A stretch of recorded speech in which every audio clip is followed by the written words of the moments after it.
Hi, this is author-philosopher Ronald E. Springer from ethicsunderground.com, returning with a continuation of the full-text reading of Moral Armor. We're on Chapter 4. This is Part 10, The Tree of Knowledge. Remember those starlit nights of youth, lying on the hood of a car, contemplating the limitless galaxy and all of our possibilities? It implied future action, and was an experience of the exhilarating use of consciousness. The very term question is derived from the word quest.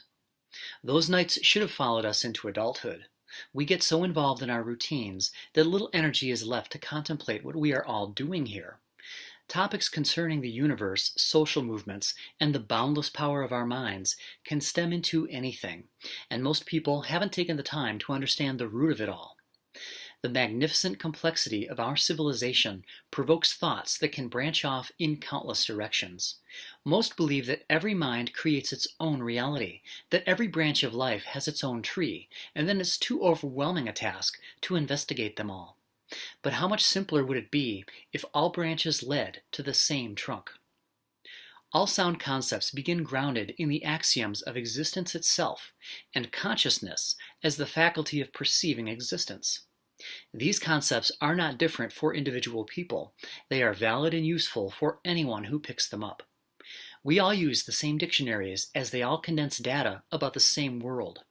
The axiom of existence spans and underlies the complete range of human awareness of everything that will ever come within our grasp, encompassing the subjects of mankind's entire tree of knowledge. The parallel drawn between all branches of human intelligence is the means and structure of their accumulation.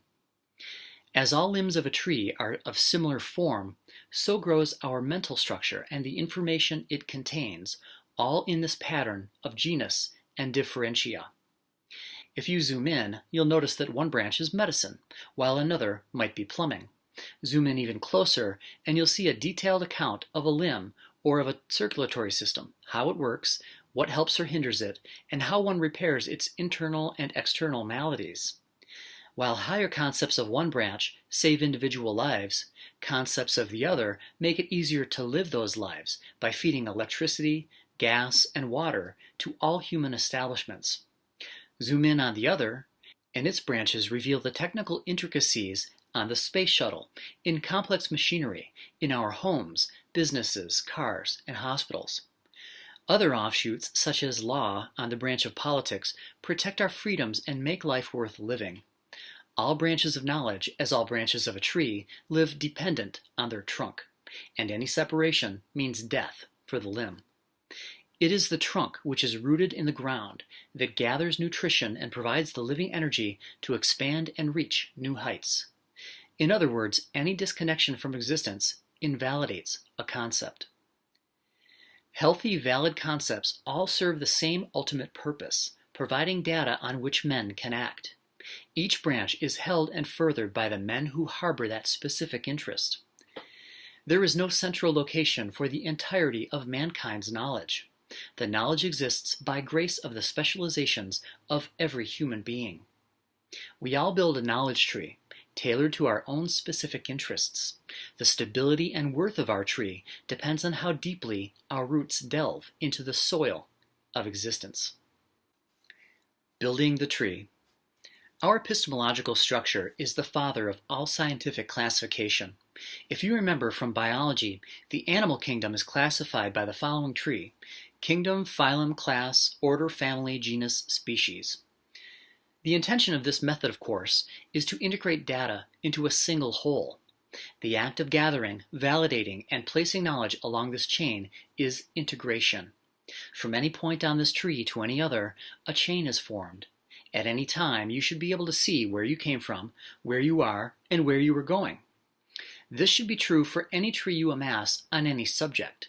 There can be no indetermination at any step. Indetermination is the end of every chain of knowledge, as knowledge is the defined and the determinable. A fuzzy element breaks the chain and cannot be considered knowledge until its full definition is discovered. There is no room for what might be, in fact. Either it is or it isn't. Fuzz is where epistemological order ceases, waiting for and dependent on the faculty of reason to deduce the subject's exact identity.